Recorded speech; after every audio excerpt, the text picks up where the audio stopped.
여러분 안녕하십니까? 지금 박근혜 대통령은 어떤 생각에 잠겨 있으며 앞으로 어떤 선택, 어떤 결단을 내릴까? 대통령의 거취 문제를 놓고 전국이 급격하게 요동치고 있습니다. 상황은 긴박하게 돌아가고 각종 시나리오가 쏟아지고 있지만 정치권에선 여전히 해법을 찾지 못하고 있습니다. 이 혼란스러운 상황을 어떻게 돌파할 수 있을까? 오늘 특별 대담을 통해 해법을 모색해 보겠습니다. 오늘 나와주신 패널 소개합니다. 전 월간조선 편집장이셨죠?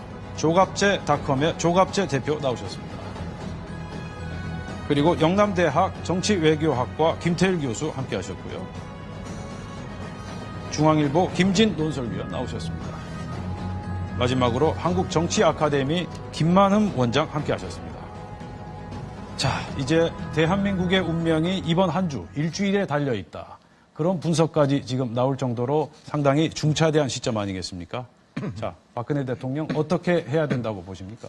저는 대한민국의 운명이 이 주일에 달려있는 게 아니고 아직도 영원하다고 생각하는데요. 우리가 언론이 너무 상황을 급박하게 몰고 가는 것 같습니다. 야당도 그렇고 이번 사태의 주도자는 사실은 언론이에요. 언론이 관찰자가 아니라 지금 플레이어 역할도 하고 있는데 여기에 대통령은 휘말려서는 안 된다고 생각합니다. 대통령은 자기의 시간표를 가지고 있어야 됩니다. 자기의 시간표 중에 가장 중요한 것은 2017년 12월 20일에는 대통령 선거가 있다. 그것을 치르고 2018년 2월 말에 퇴임하겠다. 임기를 지키겠다는 이야기를 확실하게 해야 된다고 생각합니다. 그러니까 요새 하야를 요구하는 데 대한 답을 해야 됩니다. 그리고 하야를 하면은 그 뒤에 상황이 어떻게 되느냐 하는 것을 국민들한테 설명을 해야 됩니다. 60일 안에 선거를 할 때 이게 정상적인 선거가 될 수 있느냐. 수사가 진행이 되고 시위가 진행이 되고 또 후보도 추천해야 되고 뽑아야 되고 공약도 다듬어야 되는데 과연 60일 동안에 정상적인 선거를 할 수 있느냐. 이 정상적인 선거가 아니면은 여기서 뽑힌 대통령은 또 다른 문제에 봉착할 것이다. 이런 상황을 설명을 하고 반드시 임기를 지켜야 되겠다고 하는 것이 지금은 헌정 질서를 수호하는 대통령의 임무라고 생각하는데 이 5년제 임기제가 얼마나 중요한 것을 이야기를 해야 됩니다. 이 5년 단임제는 지난 70년 동안에 대한민국의 민주화 운동 과정에서 모든 국민들이 피와 땀과 눈물을 흘려서 만든 결정체입니다. 임기제를 삼선으로 하느냐, 장기 집권을 하느냐를 가지고 지금까지 싸웠어요. 그런데 국민들이 합의한 게 5년 단임제다. 5년 단임제는 지켜져야 됩니다. 다만 탄핵 사유가 있으면 안 되죠. 탄핵 사유도 저는 헌정질서 안에서의 프로세스니까 그것은 하야 요구와는 다르다고 생각합니다. 그래서 저는 우리 국민들이 박근혜 대통령의 후퇴하는 마지막 선은 어디냐를 알고 싶어요. 그것을 분명하게 밝히지 않으면 박근혜 지지자들도 지지할 수가 없는 것입니다. 예. 네, 자, 계속 말씀 들어보기로 하고요. 자, 김태일 교수. 지난 주말에 거대한 시민혁명의 물결을 목격했습니다. 그 현장에서의 국민들의 뜻은 대통령의 퇴진이었습니다. 누구도 거기에 토를 다는 사람이 없었습니다. 지금 위기는 대통령 리더십의 위기이고 리더십의 정당성이 완전히 붕괴했다는 데 있습니다. 앞으로 이것이 좋아질 것이냐, 그럴 가능성이 없다고 하는 전제로부터 우리는 이 토론을 시작해야 하지 않을까 싶습니다. 대통령의 리더십의 그 정당성이 어디로부터 오느냐라고 하는 것은 역사적으로 다 다릅니다. 과거 신정 국가에서는 신의 목소리, 신탁으로부터 왔습니다. 봉건제 국가에서는 그 혈통의 신분적 귀속에 기인하는 것이었습니다. 민주주의 국가는 선거라는 절차적 정당성과 그 업무 수행 능력에 대한 평가로부터 오는 것입니다. 이런 기준에서 볼 때 지금 박근혜 대통령의 리더십의 정당성은 5%가 아니라 그것에 더 미치지 못하는 상황이 아니냐 이런 생각을 가지고요. 그런 점에서 이제 대통령 퇴진이라고 하는 이 민심을 어떻게 수용해낼지 하는 것이 박근혜 대통령의 고민이 되어야 될 텐데 저는 그가지 4가지 선택지가 있다고 생각합니다. 첫째는 본인의 지위를 계속 유지하면서 이른바 책임 총리제를 통해서 민심을 수용하는 방법. 두 번째는 본인은 이선으로 후퇴하고 대통령 대행 총리를 임명해서 헌법 제71조에 근거한 이 대행 체제를 만드는 방법. 세 번째는 하야하는 방법. 네 번째는 탄핵을 통해서 리더십을 재빨리 교체하는 방법. 뭐 이런 것들이 있는데 이 고민의 지점이 어디인지가 국민들이 궁금하게 생각하는 바이고 여기에 대해서 분명한 입장과 태도를 대통령께서 천명해 주었으면 하는 것이 많은 사람들의 바람입니다. 네. 자, 김진 논설위원. 저는 대통령이 어떻게 행동하느냐도 중요하지만 이 시대의 위기를 우리 국가라는 공동체가 어떻게 해결을 하느냐 이것도 대단히 중요하다고 봅니다. 우선 첫째는 저는 뭐 사태 초기서부터 그런 주장을 했습니다마는 박근혜 대통령이 일단은 이 국가의 숨통을 틔워줘야 됩니다. 어떻게 해야 되느냐? 저는 박근혜의 6.29 선언이 필요하다고 봅니다. 대략 3개 항으로 해야 되는데 첫째는 내가 내일 모레 검찰 수사를 받지 않습니까? 자, 그런데 예를 들어서 대통령이 실정법을 얼마나 위반을 했느냐? 국가기밀을 누출한 것 또는 이 대기업들 돈을 걷어서 직권 남용한 혐의, CJ에 압력을 넣어서 이 경영진을 교체한 이런 행동들, 이런 것들은 이제 실정법 위반의 여러 가지 논란과 가능성이 있을 겁니다. 그런데 대통령은 일단 그 차원을 넘어서 저는 박근혜 대통령의 가장 큰 죄가 대한민국의 품격을 추락시킨 죄라고 봅니다. 이것은 무슨 실정법 위반의 논란을 넘어서 역사적으로 돌이킬 수도 없고 다시 회복할 수도 없는 결정적인 죄를 졌고 이것이 국민들에게 엄청난 분노의 불길을 당겨버렸어요. 그렇기 때문에 대통령은 제1항에서 이것을 직시해가지고 내가 퇴임 후에 법정에 쓰겠다. 그리고 재판장에게 얘기하겠다. 나는 실정법 위반의 여부를 다투지 않겠다.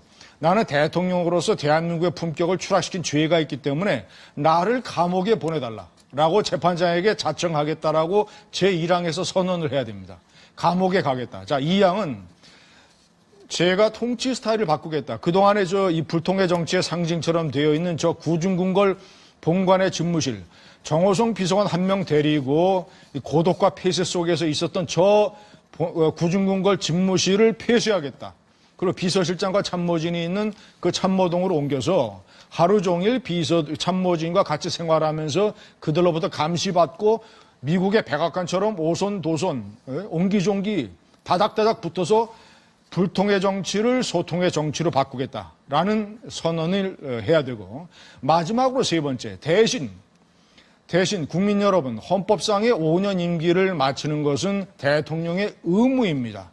그렇기 때문에 제가 5년 임기를 안정적으로 마무리해서 제 잘못을 조금이라도 만회할 수 있는 마지막 기회를 주십시오. 그리고 지금 정치권에서 거론되는 거국내각이라든가 대통령의 이선 후퇴 같은 것은 전부 다 헌법 위반입니다. 이 사태를 해결하는 데에 헌법 위반으로 해결할 수는 없습니다. 제가 임명하는 총리를 야당이 대승적으로 인정을 해주고 그러면 저는 1년 3개월 남은 임기를 속지 않은 차원에서 마무리하고 퇴임 이후에 법정에 서겠습니다. 감옥에 가겠습니다. 이런 선언을 하고 국민의 반응을 기다려야 된다고 생각합니다. 김만남 원장님. 헌정 질서가 이제 강조가 됐는데요. 저는 박근혜 대통령이 우리의 대통령의 구심점으로 서 있는 한 우리의 헌정 질서는 제대로 설 수 없다고 봅니다. 현재 우리의 헌정 질서를 구축하고 있는 두 개의 축이 법치주의와 민주주의입니다. 법치주의가 대통령 중심과 주변으로부터 지금 망가뜨리고 있는 상황입니다. 민주주의, 지금 바로 국민들의 절대 다수가, 압도적인 다수가 90% 이상의 대통령을 불신하고 있습니다. 그런 상황에서 구축이 돼가지고 대통령으로 자리를 유지하기 힘들다라고 봅니다. 어떤 표현을 한다라고 하더라도 박근혜 대통령이 대통령으로 선을 한 김진희 의원 지적했다시피 국내외적으로 국격을 떨어뜨리고 망신당하는 상황이 될 수밖에 없습니다. 그래서 이것을 어떤 방식으로 정리할 것인가가 과제라고 봅니다. 그런 추상적인 수준이 아니라요. 아까 제가 대통령 지지율 말씀드렸습니다마는 5% 지지율이라고 하는 것이 한 번의 조사도 아니고 두 번의 주간조사에서 연거푸 나올 정도라면 사실상 전혀 지지를 받고 있지 못하고 있는 상황이다라고 볼 수 있겠습니다. 보십시오. 과거에 김영삼 대통령 IMF 체제에 들어가면서 5년차 마지막 4분기 때 6%가 나왔는데 그때는 대통령 임기가 끝나가는 상황이었습니다. 지금 대통령 임기 1년 3개월가량 남은 시점에서 이 방식으로 과연 유지할 수 있을까라는 겁니다. 돌아선다고 했을 때 지난 토요일 날 집회 얘기가 나왔습니다마는 예전에 다른 시대의 집회하고는 달랐습니다. 왜 달랐느냐라고 보자면은 최근 상황을 보면서 대한민국에 대해서 대통령이 이런 주변에서 이런 일이 일어났던 것에 대해서 부끄러움, 자괴감 이런 걸 느껴서 나왔던 부분들이 있습니다. 그래서 이런 것을 대통령이 스스로 씻어줄 필요가 있다라는 생각이고요. 또 하나 이제 걱정되는 게 갑작스럽게 치러지는 정치 그동안은 예상된 일정이 아닌 상황에서 나오는 여러 가지 변화, 정치 일정 어떻게 감당할 것인가 이 부분인데 저는 오히려 이 부분이 문제가 되긴 합니다만은 적극적으로 시대적인 변화를 담는 그런 방식으로서의 대통령이 스스로의 거취만 정해준다면은 충분히 오히려 발전적인 계기로 삼을 수 있을 것이다. 저는 그렇게 봅니다. 네. 자, 네 분의 말씀. 그래서 말씀하시죠. 몇 가지 검토되는 대안들이 이제 헌정질서 위반이라고 말씀을 하셨기 때문에 제가 거기에 좀 반론을 말씀드리겠습니다. 지금 논의되는 그 대안들이 아까 말씀드렸던 것처럼 네 가지입니다. 책임 총리제 문제는 헌법에 있는 거지 않습니까? 대통령의 지휘하에 총리에게 주어진 내각 통할의 권한을 제대로 사용하도록 하겠다 하는 것이 지금 박근혜 대통령이 제시하는 대안이고요.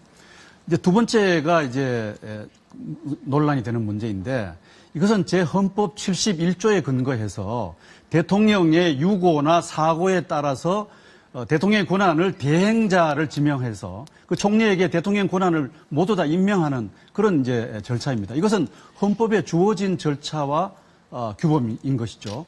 그다음에 세 번째는 이제 하야라는 방법이 하나 있는데 이건 역시 헌법 질서의 한 부분으로서 명백히 존재하는 것이고 네 번째 탄핵 역시 마찬가지입니다. 그래서 현재 모색되고 있는 그 박근혜 대통령이 무엇을 할 것인가 하는 데 대한 네 가지의 선택지는 다 헌법에 기초한 헌법적 규범을 실현해 나가는 과정의 하나이다. 이렇게 설명을 할 수가 김 교수님 있다면 말씀하신 것 그런 중에 점에서 말이죠. 김진희 의원의 얘기엔 좀 반박을 제가 하고 싶습니다. 저는 김 교수님 말씀하신 것 중에서 헌법 71조를 그렇게 해석하는 것은 그것은 아주 좀 의외입니다. 헌법 71조는요. 야, 대통령의 유고나 사고가 있을 경우에 그 사고는요. 이런 그 정치적 대행 사고가 총리를 그러니까 대통령의 대행자에게 권한을 위임한다는 거지 않습니까? 잘 아는데요. 그게 네. 오늘 조간신문에 일제히 나왔던데 그 사고는 그 문맥상 교통사고라든지 이렇게 해가지고 사람이 의식불명되는 상태를 이야기합니다. 이런 정치적 사고를 그 사고로 해석을 하면 큰일 납니다. 왜 큰일 나느냐? 갑자기 시위가 나가지고 지지율이 5%로 떨어진다. 그러면 이거 사고다. 물러나라. 아니 대통령의 사고를 누가 판단합니까? 의사가 판단해야 될 거 아닙니까? 아니면 국무회의가 판단합니까? 누가 객관적으로 대통령이 사고가 나가지고 통치불능이라는 것을 누가 합니까? 그러니까 이것은 사고로 의식불명이라는 그 의미이므로 이런 정치적 사건을 가지고 거기 대입하면 우리 헌정질서는 유지될 수가 없습니다. 다 주관적으로 갑니다. 우리 헌법이라는 것은 국민학교 학생들이 봐도 이해할 수가 있어야 돼요. 이것을 이런 식으로 자의적으로 해석을 하면은 우리는 5년 단임제가 아니라 이것은 헌정질서가 몇 사람의 주관적인 기자 몇 사람의 이런 식으로 해가지고 그게 바로 어떻게 보면 국정농단이에요. 헌법을 우리가 이런 식으로 가볍게 또 군 통수권을 책임 총리한테 이양해달라. 이것도 헌법으로 불가능한 일입니다. 그래서 저는 우리 헌법이 제가 문제를 지적을 했으니까 이야기하세요. 보충해서 좀 말씀드리겠습니다. 제가 헌법 위반이라고 한 것은 우선 저 71조를 가능을 해서 대통령 권한 대행을 하겠다는 것. 이거는 완벽한 100% 헌법 위반이에요. 저 사고를 지금의 무슨 이런 최순실 사태로 가능하게 해석하는 헌법학자들이 있다면 아주 양심에 어긋나는 행동을 하는 거예요. 저 사고는 질병이나 아니면 교통사고 저런 걸 얘기하는 겁니다. 명백하게. 그리고 거국내각 총리 이거 안 되는 거예요. 왜냐하면 헌법에 총리는 대통령이 임명하도록 되어 있습니다. 국회가 추천할 수가 없어요. 자, 그리고 대통령들은 뭐 이선에 물러나라. 안 됩니다. 대통령의 명을 받아 국무총리는 행정각부를 통할한다라고 헌법에 명시가 됐어요. 대통령의 명을 받아. 대통령과 국정철학과 주요 정책이 다 같아야 돼요. 자, 그렇기 때문에 그런 어정쩡한 미봉책은 전부 헌법 위반이고 우리나라가 이 문제를 해결하는데 헌법 위반으로 갈 수 없습니다. 우리 국가가 선택할 수 있는 선택지는 두 개예요. 하나는 박근혜 대통령이 그런 과감한 속죄와 사죄 선언을 하면 그것을 받아들이고 야당과 국민이 대승적 견지해서 대통령의 임기 나머지 1년 3개월을 보장해 주느냐, 아니면 대통령의 수사 결과에 따라서 헌법에 정한 절차에 따라서 국회가 탄핵 절차에 들어가느냐, 이것뿐입니다. 하야는 왜 안 되느냐. 제가 오늘 국민 여러분께 중요한 문제 제기를 하나 해드리고 싶어요. 왜냐, 하야가 왜 안 되느냐. 저 촛불 집회 현장에 갔습니다. 저도 엄청난 분노를 다 체감을 할 수 있었어요. 저도 박근혜 대통령이 보기 싫습니다. 대통령 나오면 채널 돌려버립니다. 저도 박근혜 대통령이 지금 물러났으면 좋겠어요. 그래서 새로운 대통령이 청와대에 앉아있으면 좋겠습니다. 이 최순실 사태에 대한 감정의 분노로만 따지면, 자, 그렇습니다. 그런데 비유하자면, 국민이 대통령을 선택을 하는 것은 결혼하는 것과 똑같은 거예요. 배우자를 선택하는 거. 결혼을 했는데 배우자가 끔찍한 잘못을 저질렀어요. 그래서 화가 납니다. 그래서 배우자한테 유리컵도 던지고, 야, 너 지금 집에서 나가. 우리 이혼하자. 지금 막 현 상태가 어떤 상태냐면 국민이 막 이런 소리를 외치는 상태예요. 하지만 그렇다고 내가 배우자하고 이혼하겠느냐? 이혼할 것이냐? 이것은 완전히 별개의 문제입니다. 때문에 예를 들자면 하야라든가 말이죠. 이런 것들은 촛불 시위가 100만 촛불이 모였으니까 대통령이 하야 된다. 촛불이라고 하는 것은요, 의사 결정 기구가 아닙니다. 중요한 의사 표현 기구죠. 자, 김만흠 원장님께 발언 기회를. 예, 헌법 지금 논쟁 자체가 초점이 아닌 것 같은데, 헌법 71조 해석 관련해서는 저도 조갑재 대표님 비슷하게 보고 있습니다. 이 자체가 사실상은 이제 대통령 다음으로 승계하는 절차를 명시하는 조목이다, 저는 그렇게 보고 있는데, 대신 그렇다고 나머지 내용들이 반헌법적이면 저는 그렇게 보지 않습니다. 강제해서 대통령을 쫓아낼 수 있는 것이 탄핵인 거고, 나머지는 국민의 입장에서 대통령이 예 역할을 못하고 있으니까 물러나라고 충분히 요구할 수 있는 것이죠. 헌법 1조, 2조에 해당되는 국민의 권한입니다. 그래서 이제 대통령의 협조를 요청하는 것이죠. 야당도 퇴진을 요청하고. 당연히 헌법으로 무조건 할 수 있는 거라면은 대통령의 협조를 요청하는 것이 아니라 요구를 무조건 해야겠죠. 지금은 그래서 대통령이 이런저런 문제가 있고 하고 적어도 5%고 심지어는 뉴욕타임즈에서 대통령의 머릿속에는 최순실이 들어있는 걸로 나와 있는 대통령을 어떻게 국민도 할 수 있느냐, 이런 입장을 가지고 대통령을 할 수 없다. 대통령께서 물어나 달라. 이것은 반헌법이 아니고 헌법에 나와 있는 주권자들의 요구입니다. 다만 대통령의 협조가 필요할 뿐이다고요. 대통령의 의사하고 상관없이 이제 강제로 관철을 시킬 수 있는 것이 탄핵일 뿐이지, 탄핵이 아닌 것은 헌법이 정해진 것이 아니다. 뭐 그런 얘기는 사실하고 다른 얘기입니다. 그런데 아니, 대통령이 가지고 있는 권한이 박근혜 개인의 권한이 아닙니다. 그렇습니다. 헌법에 구체적으로 명시된 권한이에요. 그게 이제 계엄 선포권이라든지 조약 체결권이라든지 긴급 재정 명령권이라든지 대통령령을 발효시키는 문제, 이런 건데, 이것은 누구한테도 양보할 수가 없습니다. 박근혜 대통령이 갖다 주고 싶어도 갖다 줄 수가 없는 거예요. 왜냐하면 국민들이 대통령을 뽑을 때 이 권한을 헌법을 매개로 해가지고 박근혜 대통령한테 준 거예요. 그러니까 이거 총리하고 절대 나눌 수가 없습니다. 그렇습니다. 그러니까 법적으로 그렇게 나눈다는 게 아니라요. 대통령이 국민 앞에 정치적으로 선언을 해주게 된다면은요, 예컨대 총리라든가 국방부 장관의 경우에 대통령 밑에 있는 국방부 장관도 국방관 일을 할 수 있는 것이고, 그래서 대통령의 권한 자체를 뺏은 것이, 법적으로 뺏는다는 것이 아니라 대통령이 이제는 대통령이 주도가 돼서 역할을 했을 경우에 국민의 불신 속에서 할 수 없다. 그렇기 때문에 대통령이 설령 물러난다고 했을 경우에는 그런 역할을 하는 것인데, 그래서 일각에서 대통령이 그만두면 들 수 있는 것이 그런 이중적인 역할을 가능하겠느냐, 이것은 충분히 문제 제기할 수 있습니다. 그러나 어쨌든 간에 헌법의 범위 내에서 대통령이 물러난 역할을 협조한다면은 시도해볼 수 있는 거다, 그런 얘기입니다. 아니, 그런 식물 대통령을 잠깐만. 김태일 교수 말씀 듣고 한번 말씀하시죠. 대통령이 가지고 있는 그 주권의 대행자로서의 권한은 조갑재 선생님 말씀처럼 불가양도이고 불가분입니다. 누구에게 자기 마음대로 줄 수 없는 것이고 또 나눌 수도 없는 것입니다. 그러나 단 하나 중요한 것은 주권자가 그 권한과 그 위임된 권력을 회수할 수 있다고 하는 것입니다. 통치불능 상태일 때, 지금 박근혜 대통령은 통치불능 상황입니다. 현재 5% 지지율이 다시 또 회복될 것이냐? 뭐 이것은 제가 과학적인 얘기는 아닙니다만은 거의 불가능합니다.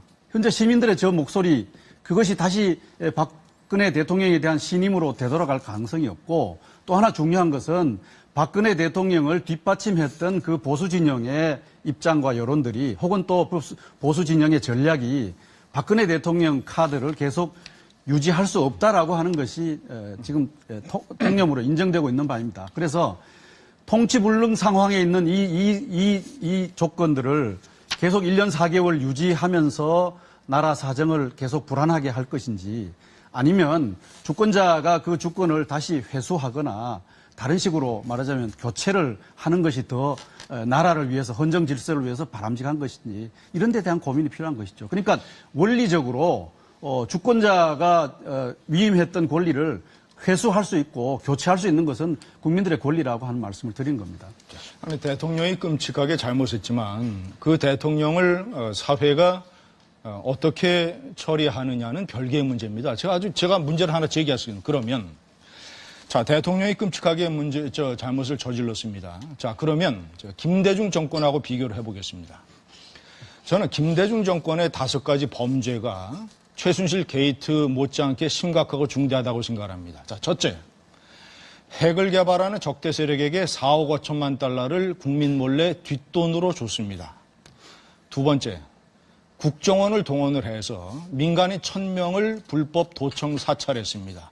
그래서 2명의 국정원장이 감옥에 갔습니다. 세 번째, 홍일, 홍업, 홍걸, 세 아들 홍삼 트리오가 각종 이권에 개입하고 비리를 저지르고 수십억 원의 돈을 먹어서 그중에 2명이 감옥에 갔습니다. 자, 네 번째, 김대중 대통령의 비서실장, 지금 국민의당의 원내대표를 맡고 있는 박지원 당시 대통령 비서실장이 현직에 있으면서 호텔 사우나에서 대기업 회장 2사람으로부터 1억 원의 뇌물을 받았습니다. 자, 5번째 범죄, 폭력적인 언론 탄압. 당시 박지원 김대중 정권의 홍보수석이 무슨 일을 했는지 아십니까? 심야에 중앙일보 사장실에 난입을 해서 중앙일보 사장, 발행인, 편집인들 앉혀놓고 당신들 논조가 마음에 안 든다고 협박하고 효통치고 어떻게 했는지 알아요? 유리컵을 들어가지고 바닥에 깼습니다. 그리고 정권의 비판적인 언론인 이 사람 잘라라 저 사람 잘라라 폭력적인 언론 투하. 자, 5개의 중대한 범죄 중에서 김대중 대통령이 현직에 있을 때 드러난 게 2개입니다. 홍삼 트리오 사건하고 박지원 홍보수석의 폭력적인 언론 탄압. 이것은 중앙일보가 시리즈로 연재를 했어요. 자, 나머지 3개. 4억 5천만 달러 뒷돈으로 줘가지고 핵 개발을 도운 거. 자, 2번째. 민간인 1000명 불법 도청 사찰한 거. 얘기 좀 하죠. 세 번째, 가만히 계세요. 자, 요거 마무리 주고. 아니, 마무리 지어주세요. 자, 박지원, 자, 이거 마무리하겠습니다. 네, 마무리하세요. 박지원 대통령 비서실장이 1억 원 뇌물 받은 거. 세 가지가 모두 다 2가지하고 합쳐서 5가지가 김대중 대통령 현직에서 벌어졌다면 국민들이 촛불 집회 안 했겠어요? 그리고 국민들이 김대중 대통령으로 하야하라고 안 했겠어요? 자, 그런데 내가 물어봅시다. 김대중 대통령 하야했겠어요? 김대중 대통령이 뭐라고 했겠습니까? 국민 여러분, 잘못했습니다. 죄송합니다. 속죄합니다. 다만 임기를 마무리해서 내가 잘못을 만회할 수 있는 마지막 기회를 주십시오. 국민에게 사정했을 거 아니에요. 예, 자, 예, 거기까지 해주시고요. 자, 국민들이 김대중 대통령 하야라고 촛불 시위했습니까? 했을 거라 이거죠. 했을 거라고. 3가지가 아니 제 말씀을 제 말씀 정확하게 들으세요. 김만원 원장님 말씀 들어보세요. 그러니까 매번 얘기가 나올 때마다 꼭 길어가는 말이 기승전 김대중 노무현 정부로 가는 게 김진희 의원이신데 개인을 두고 얘기하고 싶지는 않습니다만은 저는 오늘날에 지금 최순실 게이트를 만드는데 박근혜 정부에 대한 이런 일방적인 호도 호의가 이런 사태를 좀 만들었다고 생각이 됩니다. 그런 식으로 얘기한다면 지금 박근혜 대통령 관련된 주변의 일 우리 국민들에게 물어보십시오. 지금 이 문제가 처음에 일반적으로 조금 불거졌을 때 이원종 전 청와대 비서실장이 봉건 시대에도 있을 수 없는 일이라고 했어요.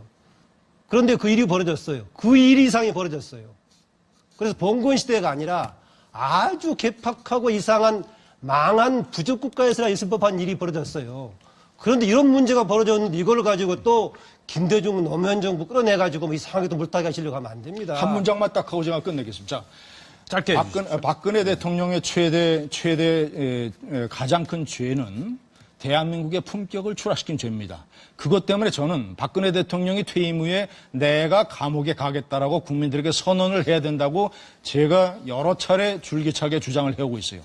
김대중 대통령의 최대 죄는 뭐냐면 대한민국의 정신을 강간한 죄입니다. 5개 그런데 왜 중대범죄. 여기서 김대중 얘기가 5개 중대범죄. 자, 그런데 김대중 대통령은 퇴임 이후에 사법 처리도 안 됐어요. 사법 처리도 안 됐어요. 저는 대신 김대중 대통령은 사법 처리도 안 됐는데 박근혜 대통령 죄를 내야 처리가 되는 박근혜 거죠. 대통령에 대해서는 김진애 박근혜 잠깐만요. 대통령은 감옥 가야 된다고 저는 주장을 사법적인 하는 죄를 거예요. 지었으면 처벌을 받아야죠. 5개의 죄가 사법적인 죄 아니에요? 왜 자, 그걸 말씀 김대중 이제 좀 대통령이 중단해 주시고요. 네, 제가 좀 정리를 해야 되겠습니다. 단죄한 죄인데 말이죠. 김진희 의원, 그러니까 내가 분명히 얘기하는 충분히 거예요. 말씀을 하셨고 김만은 원장님도 충분히 지금 반론을 말씀하셨거든요. 자, 김태일 교수께서 제가 볼 때 웬만하면 앞으로 어떻게 할 것인가 해법에 대해서 좀 아니, 그런데 여기서 왜 얘기를 했으면 김대중 무슨 좋겠습니다. 몇 개 죄를 들고 나오고 자, 그렇게. 이제 아니, 그 얘기는 지금의 자, 김진희 더불어민주당이 의원 그때 당시에 그만하시죠. 김대중 정권이었으니까 자, 더 이상 지금 토론이 진행이 안 됩니다. 아니, 지금 이러면 그래서 토론이 진행이 안 됩니다. 박근혜 그만하시죠. 정부의 하야를 주장하는 지금 게 잘못됐다는 더불어민주당이 얘기예요? 그러니까 자, 차라리 김진희 의원. 이런 식의 호도가 자, 김만우 원장님. 오늘날의 박근혜 정부를 네, 정말 만드는 그만하시죠. 일조였던 분들이에요. 제 그래서 그런 질문에- 분들은 제 저는 질문에- 적어도 몇 개월은 조용히 하고 제 계세요. 질문에 이러면 답변하세요. 토론 제 진행이 질문에. 안 됩니다. 그러니까 토론 진행이 안 된다니까요. 예, 이제 그만하시죠. 자, 김준희 의원 좀 토론의 품격을 지켜주시기 아니 바랍니다. 물어보니까 내가 자, 답변하는 이제 그만하세요. 아니, 저, 그만하시고 김태일 교수 말씀하세요. 저는요, 박근혜 대통령이 지금 국민들을 실망시키고 있는 것이 단순히 이 국면에서 최순실 사태 때문에 그렇다고 생각하지 않습니다. 저 100만 명의 그 대열은요, 박근혜 대통령이 집권한 이후에 쌓인 그 켜켜이 쌓인 불만과 좌절과 분노가 저렇게 표출된 것입니다. 그것을 좀 정확히 아는 것이 필요하다고 저는 생각을 해요. 그래서 박근혜 대통령, 그중에는 박근혜 대통령의 어떤 범법적 오류도 있을 것이고 어떤 거는 도덕적 오류도 있을 것이고 어떤 것은 정책적 오류도 있습니다. 그런 부분들을 하나하나 검토하면서 바로잡아 나가야 되는 것이지 지금 박근혜 대통령에 대해서 우리가 책임을 묻자고 하는 것은 앞으로 우리가 무엇을 할 것이고 다시 이런 오류를 저지르지 말자고 하는 뜻에서 얘기하는 것이지 과거에 노무현 김대중 불러내가지고 파장론 얘기하자고 지금 여기에 앉은 거 아니지 않습니까? 그래서 그 얘기는 이제 좀 그만하시길 바라고요. 저는 1년 4개월 남은 이 기간 동안에 박근혜 대통령이 집권 이후에 이 쌓아왔던 여러 가지 오류들을 다시 바로잡아 나가서 그것이 아까 조갑재 선생님께서 말씀하신 것처럼 5년 단임제라고 하는 정말 제도적 구조적 위기인지 또 김진희 의원이 아까 지적했던 것처럼 참모진과 대통령의 공간적 거리의 공간의 정치학의 문제인지 아니면 박근혜 대통령의 성장 과정에서 그 자아 형성이나 심층 잠재의식의 문제인지 여러 가지 진단들을 해야 되지 않습니까? 그 진단들과 함께 현재 지금 이러한 혼란과 리더십의 공백 상태를 어떻게 메울 것이냐 하는 것이 우리에게 던져진 과제입니다. 저는 이 혼란을 아주 말끔하게 매듭하는 일은 박근혜 대통령께서 자리에서 물러나시고 빠른 시일 안에 대통령 선거를 해서 말하자면 1년 4개월 남아있는 이 대통령 선거 일정을 조기에 앞당겨 실시함으로써 이 박근혜 대통령이 만들어 놓은 이 헌정 질서의 공백 상황과 위기를 우리가 좀 해결해 나갈 수 있지 않느냐 하는 것이 저의 입장입니다. 탄핵을 하는 것도 물론 하나의 대안입니다만은 탄핵을 하는 것은 너무나 그 많은 과정의 시간이 필요합니다.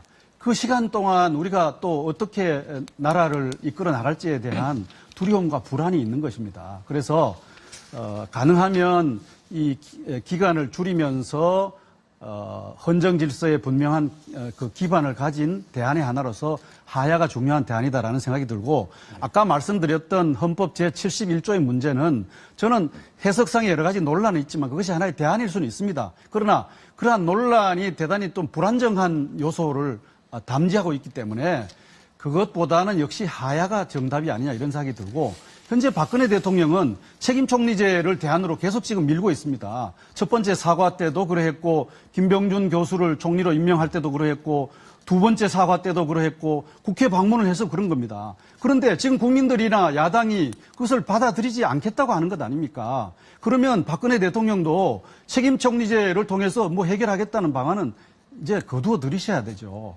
그리고 그랬을 때 이제 두 가지가 남는 겁니다. 하나는 권한 대행을 임명해서 대행 체제를 만드는 헌법 제71조에 근거한 선택지. 근데 그것은 여러 가지 논란의 불안정성을 갖고 있어서 대안이 저는 못 된다고 생각하고, 하야야말로 조기적으로 리더십의 공백을 깨끗하게 마무리 지을 수 있는 그러한 대안의 하나다. 저는 그렇게 생각을 하는 겁니다. 그런데 저는 오늘 이 토론이 하나의 합의가 이루어졌으면 좋겠다는 생각이 드는데, 첫째, 하야는 본인이 하기 싫으면 못하는 거예요. 본인이 하기 싫은데도 계속 하야하는 것은, 이것은 잘못하면 민중혁명을 촉발시키겠다는 겁니다. 더구나 다중의 위세를 가지고. 그것은 1960년 4.19로서 끝내야 됩니다. 그리고 아까 우리 김 교수님이 이 하야, 국민 주권론을 말씀하셨는데, 주권자인 국민이 대통령의 헌법상의 권한을 가져갈 수 있다라고 말씀하셨는데, 그것은 헌법에 맞지 않습니다. 그것은 직접민주주의입니다. 직접민주주의를 우리가 극복하기 위해서 대의민주주의를 채택한 거 아닙니까? 그것은 아무리 주권자가 광화문에 100만 명이 아니라 500만 명이 모여서 요구를 하더라도, 박근혜 대통령의 지지율이 제로가 되더라도 그것은 강요할 수가 없습니다. 그것은 선거를 통해서 해야 됩니다. 아니면 탄핵을 통해서 해야 되는 것입니다. 그래서 지금 하야를 더 이상 요구하는 것은 무의미하다고 생각합니다. 박근혜 대통령이 이미 안 하겠다는 선언을 간접적으로 했는데 그걸 명쾌하게 했으면 더 좋겠고, 다만 박근혜 대통령이 국회에 제의한 국회 추천 총리를 임명하겠다, 그 사람한테 헌법상의 권한을 주겠다, 이것은 물릴 수가 없다고 생각해요. 요 선에서 우리 국민들이 이제는 뭘 봐야 되느냐 하면은 검찰 수사 발표가 나올 때까지 기다려야 됩니다. 그럼 며칠 안 걸릴 거예요. 검찰 수사 발표를 나오면 최초로 지금은 소문과 사실 추측이 뒤범벅이 돼가지고 어마어마한 큰 비리가 지금 도마 위에 올라 있는데, 아마 저는 대충 사실이라고 생각해요. 그러나 명쾌하게 사실이 뭐고 이게 법적 해석이 뭐냐 하는 게 검찰 조사를 통해서 나타났을 때 처음으로 공신력 있는 기관에 의한 자료가 만들어지고, 그걸 근거로 이 정도는 탄핵을 해야 되겠구나, 아니면 이 정도는 책임 총리한테 실권을 맡긴 상태에서 임기를 채우는 정상적인 민주주의적 헌정 질서를 유지해야 되겠구나 하는 판단이 국민들 안에서 나올 겁니다. 그러니까 며칠만 기다리자고요. 예. 다만 하야는 앞으로도 이야기하면 안 됩니다. 하야는 자, 지금 이왕 하야 말씀을 하셨으니까 한 가지 제가 제 질문을 좀 듣고 말씀을 해 주시겠습니까? 예. 지금 많은 국민들이 궁금해하는 게, 야권에서조차 즉각적인 퇴진, 하야를 실제적으로, 그러니까 추상적으로는 주장하고 있지만 실제적으로 지금 추진하고 있지는 않다, 그런 느낌을 받고 있는데, 제가 잘못 본 겁니까? 어떻게 되는 겁니까? 야권에서 이상적인 방향으로는 질서 있는 퇴진을 얘기하고 있는 것 같습니다. 그러니까 대통령이 공적으로 국민들 앞에 퇴진 약속을 하고 일정을 잡고 나서 일정한 거국 내각이든 뭐든 구상하고 이런 단계적인 퇴진을 요구하고 있는 것 같습니다. 이 역시 대통령께서 그런 방향으로 협조를 해줘야 가능한 거죠. 그런데 아까 조갑지 대표께서 국민들이 아무리 요구해도 대통령이 자리를 지키겠다고 하면 별 수 없는 거 아니냐라고 말씀하셨는데, 그렇게 두 개가 충돌하고 있을 때 누구의 입장을 존중해줘야 될까요? 국민들의 압도적인 다수가 대통령의 하야를 요구하고 있는 상황하고 대통령이 버티고 있는 상황하고 있다면은 대통령은 5년 임기가 보장돼 있으니까 그것을 존중해줘야 된다고 하는 게 맞을까요? 아니면은 국민의 압도적인 다수가 불신하고 있고 국내외적으로 국격을 상실하고 있는 대통령이 그만둬야 된다는 국민들의 의사가 더 존중돼야 될까요? 저는 후자가 존중돼야 한다고 보는데요. 그러니까 우리가 탄핵 제도를 만든 거 아닙니까? 탄핵이 바로 그런 사태에 부닥쳤을 때 일반 공무원들은 재적은 과반수로 탄핵하지만 대통령의 경우에는 선거를 통해서 국민들이 뽑은, 말하자면은 헌법적 정당성을 가진 존재니까, 또 대통령 중심제하에서 우리 대통령은 국가 원수까지 겸하고 있는 사람이니까, 이 경우에는 국회의 3분의 2, 그 다음에 이 국회가 이제 일종의 검찰 기능을 해가지고 소추안을 헌법재판소로 넘기면 헌법재판소에서도 3분의 2 찬성으로서만 대통령을 파면할 수 있다고 한 것은 그만큼 대통령 중심제의 법적 안정성을 유지하기 위한 것입니다. 예. 그러니까 국민들의 다수 의견, 대통령의 고집 그 사이에 헌법이 있는 거예요. 탄핵 재판이 있습니다.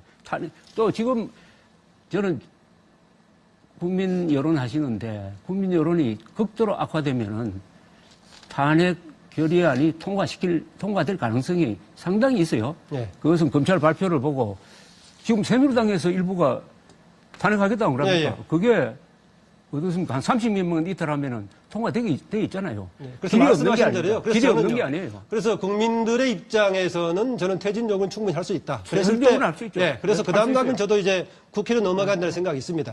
얘기하신 대로 이제 검찰 수사가 진행되면 좀 구체적으로 제명이 나왔을 때 가능하다고 했었는데요. 그러면 더 충분한 조건은 되겠지만은 저는 국회에서 탄핵을 할 경우에는 국회 내부에서 법사위를 중심으로 조건을 정해주고 그게 정말 헌법과 법률을 위반했느냐는 최종적으로 헌재에서 판단하게 돼 있기 때문에요. 그렇죠. 현 단계에서 국회에서 추진을 할 수 있다라고 봅니다. 얘기하시는 대로 다음 단계에서 문제가 풀리지 않고 간다면 당연히 헌법 다른 절차에 따른 국회에서 해야겠죠. 그러나 일반 국민들의 수준에서는 하야 요구라든가 퇴진 운동은 충분히 할 수 있다라고 봅니다. 다만 폭력을 쓰지 않고 그리고 우리나라 또 탄핵 절차가 굉장히 간단합니다. 본회의에 보고되면은 24시간에서 72시간 그러니까 하루 3일 내로 결의를 해야 돼요. 그 중간 토론 안 해도 돼요. 이처럼 신속하게 할 수 있습니다. 노무현 탄핵 결의안이 아주 빠르게 진행되었던 것처럼 다만 헌법재판소에 몇 개월 걸렸습니까? 2달 걸렸습니다. 두 달 저도 저 재판은 2달 걸렸어요. 헌법재판소 재판은 2달이 사실은 6개월까지 할 수 있는데 빨리 했죠. 그러니까 이게 그렇게 긴 절차가 아닙니다. 자, 말씀하시죠. 저도 처음에 얘기했던 생각으로 지금 다 회귀되고 있지 않습니까? 국민의 선택지가 두 개라고. 하나는 대통령이 과감한 사과를 하고 감옥에 가겠다라는 각오를 밝히고 이것을 받아줘서 대통령의 임기를 보장을 해주는 거.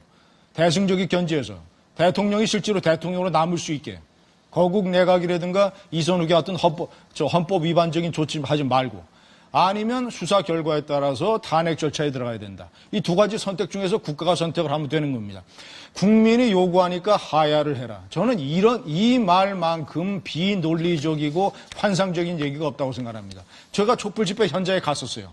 많은 사람들이 하야하라 박근혜 저거 다 들고 있었습니다. 자, 그런데 우리가 저 냉정하게 고려해야 될 요소가 있어요. 첫째는 촛불을 든 시민들도 중요한 우리나라의 국민이지만 촛불을 들지 않고 상황을 조용히 지켜보는 침묵하는 다수도 한국의 아주 중요한 국민들입니다. 그 사람들의 의사도 존중이 돼야 돼요. 자, 그리고 똑같은 하야라 박근혜 저 플래카드를 들었어도 제가 현재 가서 다 봤어요. 어떤 사람은 웃으면서 얘기하고 어떤 사람은 저 락밴드가 와서 노래 부르면서 얘기하고 어떤 중고등학생들은 열을 내서 외치고 어떤 사람들 가족들끼리 와서 애들 뭐 사진 찍으면서 하고 그러니까 현 단계에서 뭔 얘기냐면 저를 포함해서 많은 국민이 대통령에 대해서 엄청난 분노를 느끼는 거예요. 그래서 그 분노를 계속 촛불 집회로 표출을 하는 겁니다. 하지만 그렇다고 해서 대통령을 청와대에서 끌어내느냐의 문제는 다른 거예요. 저 중에서는 말이죠. 예를 들자면 4.19 의거처럼 내가 피를 흘려서라도 경찰의 방어망을 들고 청와대를 넘어가서 대통령을 몰아내겠다라고 생각하는 사람은 과연 얼마나 되겠습니까? 저 중에서. 그런 사람들은 일부일 것이고 많은 사람들은 대통령한테 화가 나니까 물러나줬으면 좋겠다. 그런데 하야라는 문제가 여러 가지 정치 사회적으로 이러이러한 많은 파장들이 있으니까 우리 헌정 질서에 따라서 필요한 방법에 따라서 최종적으로 탄핵을 하면 되는 이런 합리적인 요구에 대부분의 국민이 수렴한다고 나는 믿는 것이지 국민이 요구하니까 하야해라. 그런 국민의 무슨 뭐 절대적인 존재라는 게 이 나라에 어디 있습니까? 자, 김진 위원 말씀 잘 들었고요. 자, 김태일 교수님, 탄핵에 대해서 말씀을 좀 하시고 싶은 말씀 하시죠. 네, 탄핵도 뭐 하나의 방법이라고 생각을 합니다. 그러나 탄핵은 깊은 상처를 남깁니다. 대통령 당사자에게는 물론이고 또 국민들의 그 사이에도 깊은 어떤 정치적 골과 상처를 남기는 일이라서 가능하면은 대통령이 자신의 품위를 유지하면서 마지막 단 하나 남은 자존심과 품위를 유지하도록 하면서 이 문제를 정리하는 방법은 하야가 더 낫다 하는 것이 이제 제 판단이고요. 이것이 뭐 국민들이 요구하는 것이 민중혁명적 요소라고 하는 말씀을 하셨는데 그런 게 아니라는 사실은 지난 주말에 확인하고 또 확인했지 않습니까? 100만 명 이상의 그 군중들이 모여서 단 하나의 폭력적인 사태도 없었고 어떤 희생도 없었고 말이죠.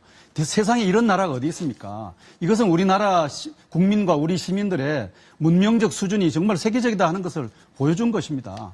이 문명국가의 시민들이 주장하는 것을 왜 귀담아 들으려고 하지 않습니까? 박근혜 대통령한테 무슨 억하심정이 있어서 그런 게 아니지 않습니까? 또 무슨 박근혜 대통령에 대해서 무슨 정파적 오해와 편견과 그것을 동원해서 지금 하고 있는 게 아니지 않습니까? 국민들의 마음 속에 정말 대통령이 잘했으면 좋겠다라는 마음이 있지만 그렇지 하지 못한 데 대한 좌절과 분노의 표현이 100만 명의 시민이 모인 겁니다. 그래서 저는 이 사태를 대통령이 좀 직시해야 하고요. 시민들이 모여서 대통령 물러나세요 하는 것은 시민의 권리입니다. 그것이 무슨 나쁜 게 아닙니다. 시민이 요구해서 물러난다는 게 뭐 그게 또 나쁜 일입니까? 정상적인 국가입니다. 그래서 대통령께서 당신의 품위를 유지하면서 이 문제를 해결할 수 있는 큰 공감을 얻을 수 위한 대안의 하나로서 저는 탄핵보다는 하야라는 선택이 더 바람직하다고 생각하는 지금 것입니다. 김 교수님이 말씀하신 하야에는 즉각적인 퇴진과 함께 이제 단계적인 퇴진까지도 포함하고 지금 그렇죠. 말씀하시는 본인이 거죠. 이제 대통령직을 더 이상 나는 통치불능 상태다 하는 것을 일단 천명을 하고 그다음에 그 대안에 대해서는 또 다른 하나의 주권기구인 국회에다가 그 대안을 만들어 달라고 요청을 하고 그다음에 그렇게 해서 만들어진 이양된 어떤 권력체가 시간을 낭비하지 말고 다음 대통령을 뽑는 정치 일정을 재촉할 때 이 문제가 신속하고도 적실성 있고 또 평화롭게 해결되지 않느냐라고 하는 생각이 근데 이 듭니다. 우리나라에서 하야라는 이 말이 상당히 매력적인 말로 된 건 사실이에요. 왜냐하면은 이승만 대통령이 1960년 4.19 직후 4월 26일 날 이제 하야하셨는데, 그 다음 또 한 분 하야한 분이 있어요. 최규하 대통령입니다. 최규하 대통령이 1980년 신군부 집권 과정에서 하야를 했습니다. 그러니까 우리가 두 번의 하야의 경험이 있어요. 다 정변, 군사정변, 아니면은 학생혁명의 여파로서 이렇게 된 거예요. 지금은 우리가 그런 시대가 아닙니다. 우리가 든든한, 그런데 세계 역사를 보면은 건전한 민주 국가에서는 대통령 하야가 없습니다. 지금 불란서도 그 올랑드 대통령 지지율이 박근혜 대통령보다 1% 낮아요. 4%입니다. 4%. 그래도 불란서에서 하야하라 이야기 안 합니다. 나오질 않죠. 자, 하야한 경우는 최근에 이집트가 있습니다. 2011년에 아랍의 봄 때 무바라크 대통령 하야했어요. 그 다음에 어떻게 됐습니까? 무슬림 형제단이 집권을 했습니다. 그 다음에 또 어떻게 됐습니까? 2년 뒤에 다시 군대가 나와가지고 또 쓸어버렸습니다. 그래서 이런 민중혁명은 또 군사혁명을 부르는 이런 악순환이 있으니까 우리는 그 단계가 아니고 성숙한 단계고, 이 정도의 문제는 헌정 질서 안에서 충분히 임기를 채워가면서 아니면 탄핵 절차를 밟아가면서 해결할 수 있다, 이런 말씀이고, 하나 제가 이 논의의 조금 업그레이드를 위해서 더 말씀드리고 싶은 것은, 이 탄핵은 우리가 노무현 탄핵이라는 좋은 이 판례가 있습니다. 이 탄핵 결정문을 읽어보면은 굉장히 그 헌법재판관들이 우리의 그 헌정 질서에 대해서 깊은 생각을 가지고 판결문을 썼어요. 그때 노무현 대통령이 왜 파면을 면했느냐 하면은 제일 중하게 걸린 게 이 선거에 대한 이 편파적 발언, 그것과 더불어 기억나실지 모르겠습니다만은 2003년에 아이고 이거 못 해보겠다, 국민 재신임 투표를 요구를 했습니다. 그러니까 국민들로부터 국민 투표를 붙이자, 그래서 재신임을 묻겠다 하는, 기억나시죠? 네. 했는데 그 두 개가 이 탄핵 사유로 올라갔는데 법원의 판단은 뭐냐? 둘 다 위법한 것은 사실이다.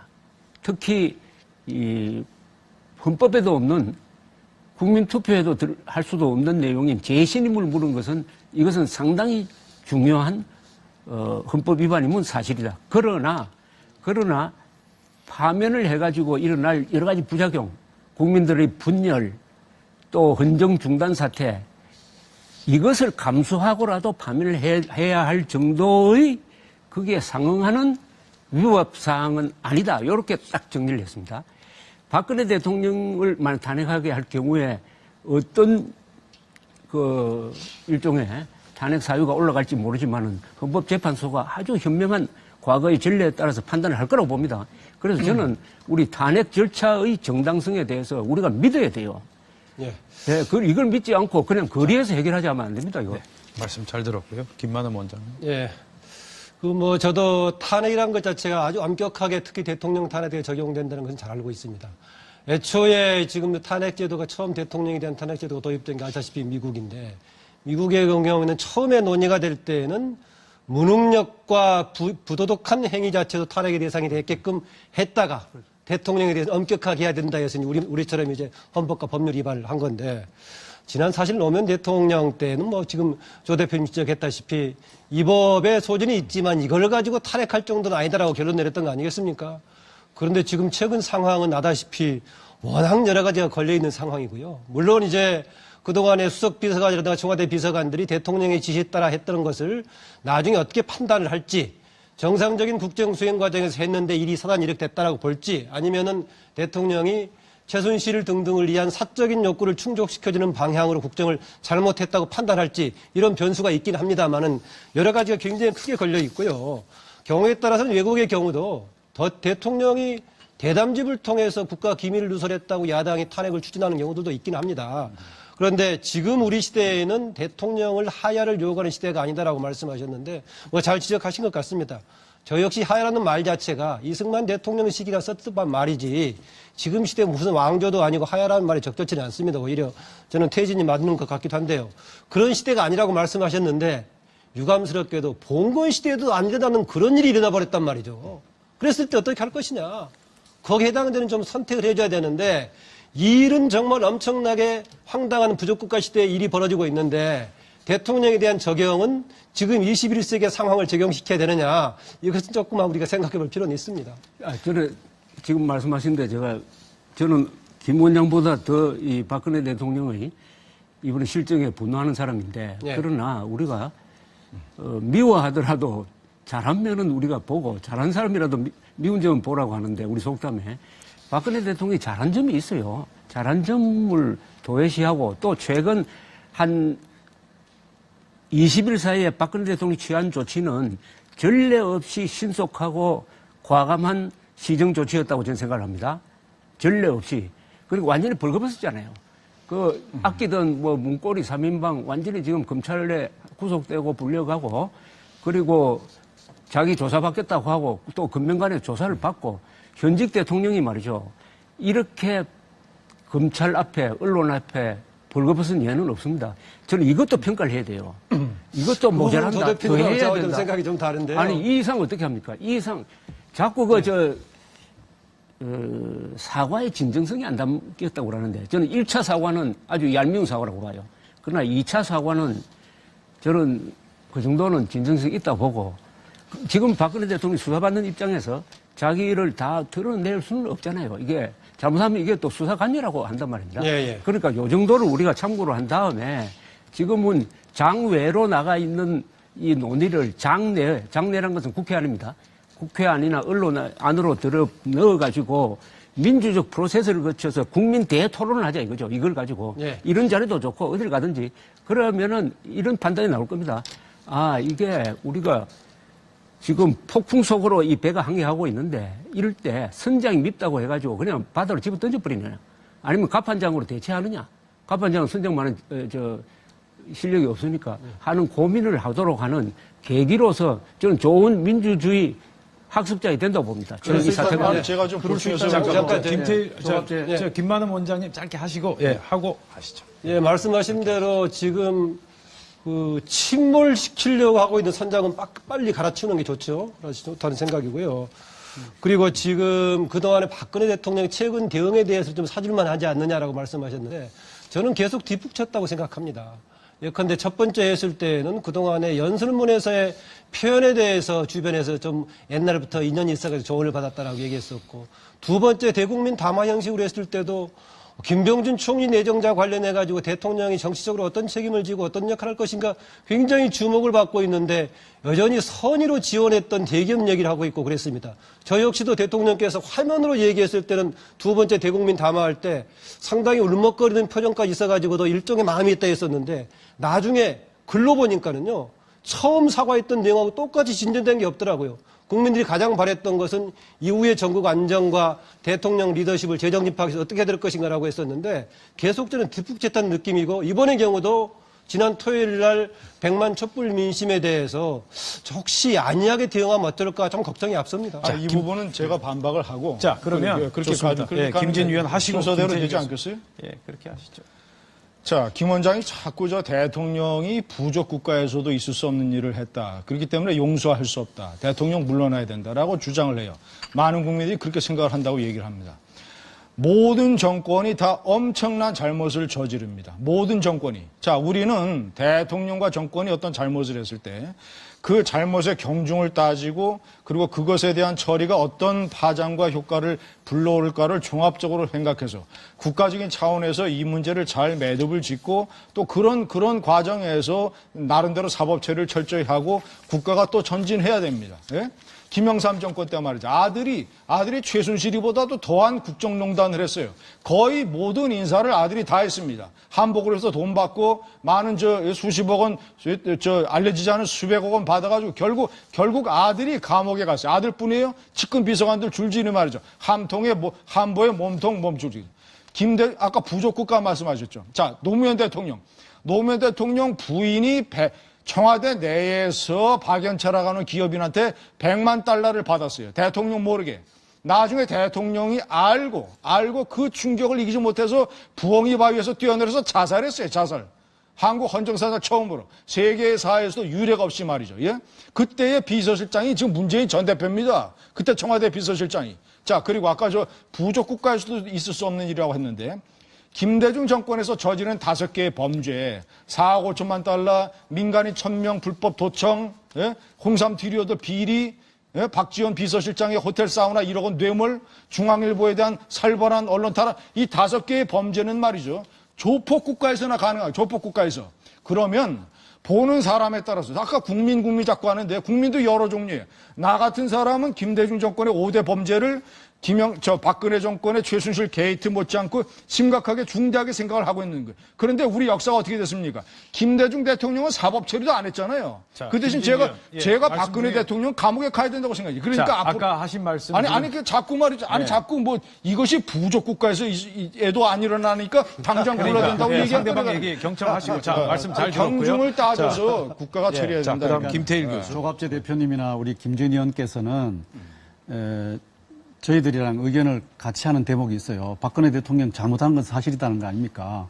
그 점에 대해서 누구도 이론을 달지 않지 않습니까? 다만 박근혜 대통령이 다시 지도력을 회복해서 남은 1년 4개월을 그럭저럭이라도 잘 이끌어 나가는 것이 나라에 도움이 되지 않느냐라고 하는 것이 이제 조갑재 선생님 말씀이신데 저는 그것이 불가능하다고 하는 것입니다. 박근혜 대통령의 리더십이 다시 국민들로부터 신뢰를 회복하기 어렵습니다. 2가지 이유 때문입니다. 하나는 2개의 지금 주요한 혁명의 흐름이 있습니다. 하나는 시민혁명의 흐름입니다. 시민들이 주권자로서 이제 박근혜 대통령에게 맡겨진 주권을 빨리 회수하는 것이 나라를 위해서 좋다는 흐름이 하나 있고요. 또 하나는 이른바 수동혁명의 흐름입니다. 보수 진영 내에서 더 이상 박근혜 카드 가지고는 보수적 가치를 실현하기 어렵다라고 하는 판단이 이미 결론이 내려진 거 아닙니까? 보수 진영을 이끌고 있던 중요한 신문사 언론이 지금 그런 입장을 취하고 명백히 취하고 있는 것이고요. 또 보수 진영의 말하자면 핵심적 행위자인 새누리당이 지금 그런 결정을 내리고 있는 것 아닙니까? 새누리당 지도부가 박근혜 대통령에 대해서 저지른 잘못에 공동 책임을 지고 있는 사람들이 자리를 지금 나지 않고 지금 버티고 있지만 저건 시간 문제 아닙니까? 그래서 새누리당이나 우리나라의 보수 언론이나 그다음에 재벌이나 좌우간 보수 진영 전체에서 박근혜 대통령을 세워서 1년 4개월 끌고 갔다가는 다시 보수적 가치의 실현이 힘들구다라고 하는 판단이 이미 내려진 겁니다. 그분들이 다시 박근혜의 리더십을 지지할 가능성은 저는 0%라고 생각합니다. 그래서 시민혁명의 도도한 물결과 보수 진영 내의 수동혁명의 또 하나의 물결이 박근혜 대통령의 리더십을 회복하게 만들기 어려운 조건이 지금 있습니다. 그래서 현재 5%의 지지도가 6% 될 수 있고 10%도 될 수 있습니다. 그렇다고 해서 이것이 나라를 이끌고 갈 수 있는 어떤 도덕적 헤게모니와 지도력을 만드는 것은 불가능하다고 생각합니다. 그래서 저는 조기 교체가 답이라고 생각하는 것입니다. 그것이 나라를 위해서 필요한 일이라고 생각하는 말씀 거죠. 감사합니다. 김태일 교수께서 새누리당 얘기를 하셨어요. 그래서 우리 조갑재 대표께 한번 궁금한 부분이 지금 새누리당 앞으로 어떻게 가야 되겠습니까? 지금 새누리당은 지난 총선 때 결정타를 입었습니다. 그 원인은 책임으로 따지면 소위 비박이라는 사람들이 더 큰 책임을 져야 됩니다. 그런데 새누리당의 전 근대성은 비박, 친박이라는 이 명칭입니다. 아니 어떤 노선에 따라서 양쪽으로 갈라져야지 박근혜 대통령을 좋아하느냐 또는 박근혜 대통령이 좋아하느냐를 기준으로 해가지고 이 파당을 지었으니까 이것은 한국 정당사에 없었던 팬클럽 수준의 조직이라는 것이 이번에 증명이 됐습니다. 이번에 증명이 됐는데 저는 친박 세력은 두 가지 선택을 해야 된다고 봅니다. 하나는 일선에서 물러나야 돼요. 몰랐다고 합니다. 최순실 그런 존재와 활동을 몰랐다고 해도 이게 책임 있는 사람으로서는 변명이 안 되죠. 꼭 알아야 되죠. 알았어야 됩니다. 그 다음에 저는 이 새누리당이 보수적 가치를 그동안 유지해 왔느냐 하는 데 대해서는 상당히 의문이에요. 박근혜 대통령은 뭐 통합진보당 해산이라든지 그 좌편향 교과서 개혁이라든지 한미연합사 해체를 무기한 연기한다든지 이건 보수층에서 요구하는 것을 했습니다만은 새누리당은 한 번도 그런 박근혜 대통령을 적극적으로 지지한 적이 없어요. 그러니까 지금 해체 수준에 저는 재창당을 한다고 하는데 그게 뭘 기준으로 하는지 모르겠어요. 뭘 기준으로 하는지. 그래서 친박은 지금 박근혜 대통령이 어려우니까 지금 바로 충성심을 발휘해야 돼요. 지금 그거 하기 싫으면은 물러나야 되고. 그래서 이제는 한국 보수 세력이 전반적으로 반성할 부분이 하나 있습니다. 그동안 박근혜 대통령이 보수적 가치를 위반한 행위에 대해서 우리 보수층이 제대로 비판을 못했어요. 그런데 해경 해체 이것은 보수적 가치가 아닙니다. 해경 해체라는 것은 국가의 중요한 제도를 해체하는 것은 이것은 좌파가 하는 것이 보수가 하는 게 아니에요. 그다음에 작년에 전성절 말하자면 중공군의 남침에 의해서 우리가 통일을 못했는데 그 중공군의 전성절에 박근혜 대통령이 참여하는 데 대해서 거의 비판이 없었어요. 그러므로서 보수층은 이게 박근혜에 대한 충성 또는 애정을 대한민국적 가치 그 위에 놓는 거 아니냐. 그런 대의를 우리가 상실한 그런 면이 있습니다. 이걸 다 포함해가지고 새누리당이 재건하려면은 저는 이념적 정체성을 더 확실하게 하는 것밖에 없는데 그 부분에 대해서는 저는 상당히 좀 의문을 가지고 있습니다. 가능성이 크지 않다. 크지 않다. 예. 자, 그러면 진보학자이신 김만흥 원장님, 새누리당 어떻게 가야 된다고 보십니까? 조갑재 대표님 그 말씀대로라면은 새누리당 당헌로부터 해서 강령을 보자면은 그 보수의 조갑재 대표께서 생각하시는 그런 보수의 내용은 담고 있지 좀 안쪽이죠. 그렇지 않습니까? 한나라당에서 새누리당으로 딱 재편될 때가 지금 딱 5년 전인데요. 2011년 11.6 서울시장 재보궐선거에서 이 새누리당이 한나라당이 패배를 하게 되면서 당 해체, 재창당 이런 얘기 나왔다가 다음 해인 2012년 1월 달에 이제 새누리당으로 바뀌게 된 건데요. 저는 당시의 내용으로 보자면 거의 여야를 구분할 수 없을 정도로 당의 정책이라든가 강령의 그런 내용들을 담았습니다. 그런데 이후에 진행되는 과정은 사실은 그런 노선이라기보다는 박근혜 대통령의 행보를 둘러싼 지지가 쟁점이 됐었죠. 아마 기억하실 겁니다. 박근혜 대통령 임기 첫 해 때 논란은 보수냐 진보냐 가칭 논란보다는 선거 때 나왔던 대권 논란으로 한 해를 보냈습니다. 아다시피. 그래가지고 최동욱 검찰총장 파동이 있었고요. 두 번째 경우는 아다시피 2014년에 세월호 참사가 터졌습니다. 그때 이게 국가적인 문제였는데 청와대 대응으로부터 비롯됐다고 저는 생각합니다만 이게 정파적인 문제로 전화가 돼가지고 그 싸움 속에서 1년을 보냈습니다. 그 다음에 뭐였습니까? 그 다음에는 국회법을 둘러싸고 배신의 정치 파동 이렇게 하면서 생겼고 그 이후에 이제 과정들이 메르스 파동도 있고 그랬습니다. 올해는 보니까는 전반기 때는 진박, 아까 말씀하신 친박이 있다가 지금 이 문제가 터진 겁니다.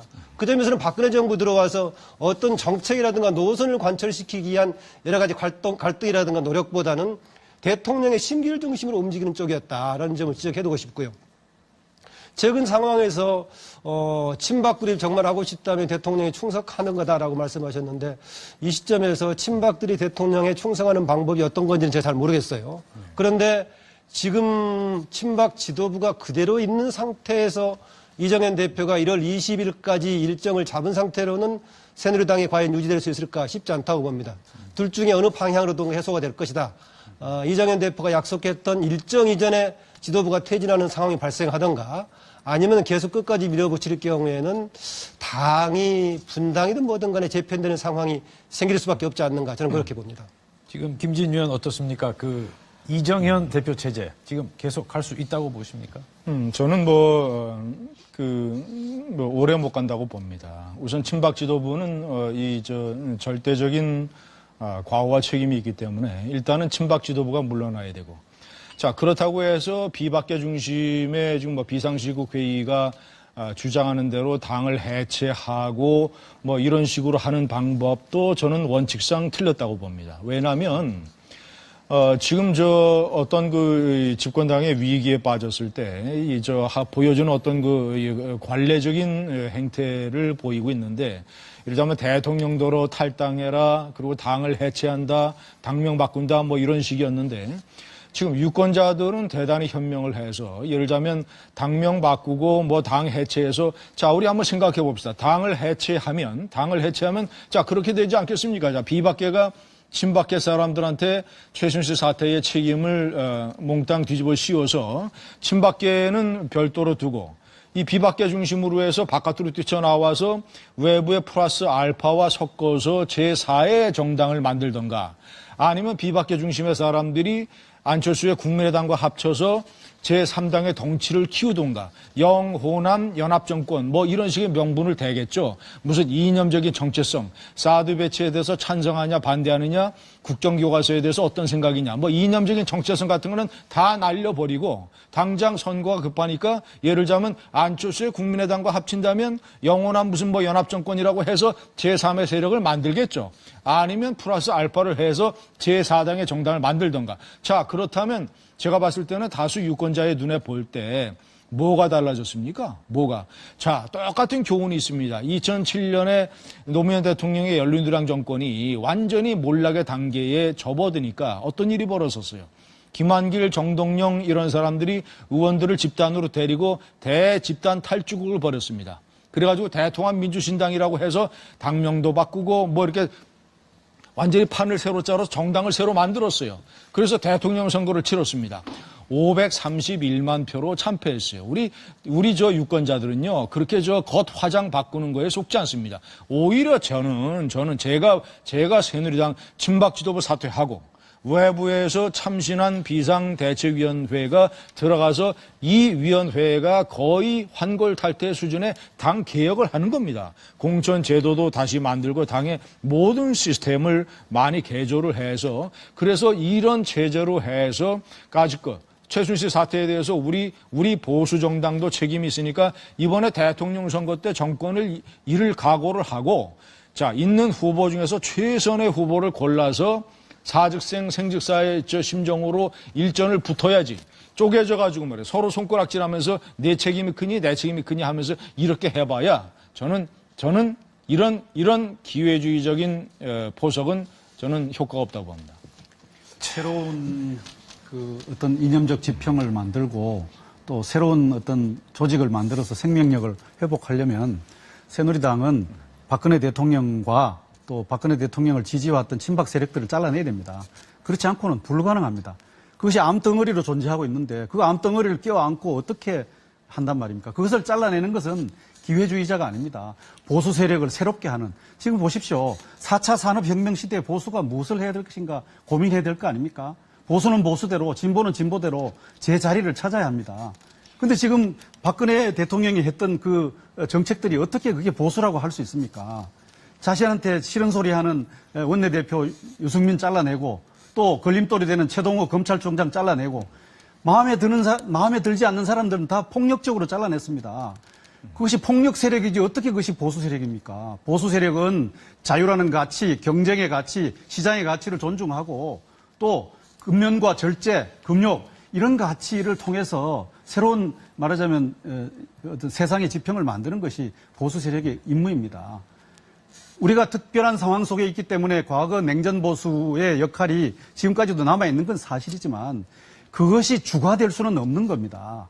새로운 미래를 향해서 4차 산업혁명 시대 보수가 무엇인지를 고민하는 노력. 그 새누리당이 그런 고민하지 않고는 다시 어떻게 살아난 말입니까? 아니, 그 새롭게 거듭나는 과정에서 박근혜 대통령과 친박 세력은 좀 해주시죠. 잘라내는 것이 첫 번째의 말하자면 임무이다 이렇게 생각합니다. 친박 논쟁과 상관없이 최동욱 검찰총장은 혼외 자식 때문에 쫓겨나지 않았습니까? 그걸 아직도 그렇게 믿으십니까?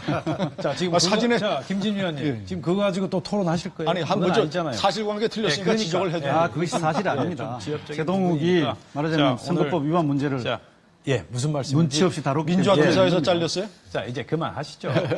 예. 자, 오늘 네 분 말씀 이렇게 치열한 토론 듣다 보니까 어느덧 시간이 다 됐고요. 자, 1분씩 한 분씩 마무리 클로징 제언을 좀 해주셨으면 감사하겠습니다. 자, 김만흠 원장님. 일단 최근에 가장 중요했던 사건은 지난 토요일에 100여만 명이 모였던 촛불 집회 아니었습니까?